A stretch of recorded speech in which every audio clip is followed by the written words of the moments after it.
Hi, I'm Shweta from Ginny'sPlanet, and I'm back with Empathy Fact series that we run every Thursday.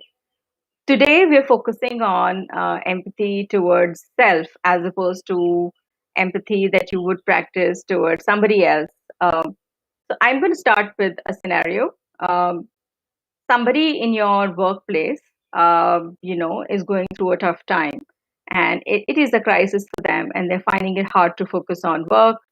Um, that's one situation. The other situation is work from home is going on, and your colleague is not able to use the laptop while largely her work is online, and now she can't contribute the way she was supposed to. And that's affecting her outputs as well. Now, in these two scenarios, what would you expect from them? Would you expect them to continue giving outputs the way they should ideally, or would you want to discuss with them as to what kind of changes need to come in their work routine so that they can perform better, or what kind of support or accommodations do you need to create for them so that uh, they continue to feel valued employees or workers while they perform the way they can.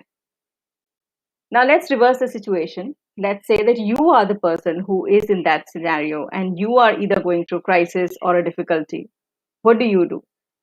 Do you try to still do your best, not ask for any accommodations, not talk about your difficulties, still continue to do things independently as you always do, um, still focus on being that perfect employee? Is that what you do? Because if you do that, it's going to be hard, not just for you, but also for other people around you, when they need to seek support in similar scenarios as you might be going through right now. We've all, there are many times when we've said in our Empathy Facts series that, it's important for you to seek help when the time comes or when you need to. Help seeking and help giving is part of our everyday life. Nobody is really independent. We all are interdependent. We always require help, either from another human being, or from technology, of something else. So this over valuation of independence and perfection and doing our best, it somehow comes in the way of us saying that, hey, I'm going through a difficult time and I may need to change my work routine. Maybe I need to seek off for some days or some weeks, or maybe I need to cut down on my time for a certain period till the time I feel that I'm ready to come back to full-time work. There are many ways. These are just few examples, but the point is that it's important for you to acknowledge what kind of support do you need, what kind of accommodations do you need, and be okay asking about them. Yes, we may worry, in terms of what our boss would think about us, what the company may think, um, how would it affect your future promotions or the opportunities. The point is, what is it that you need right now, to be well and to continue focusing on your well-being without burning yourself out.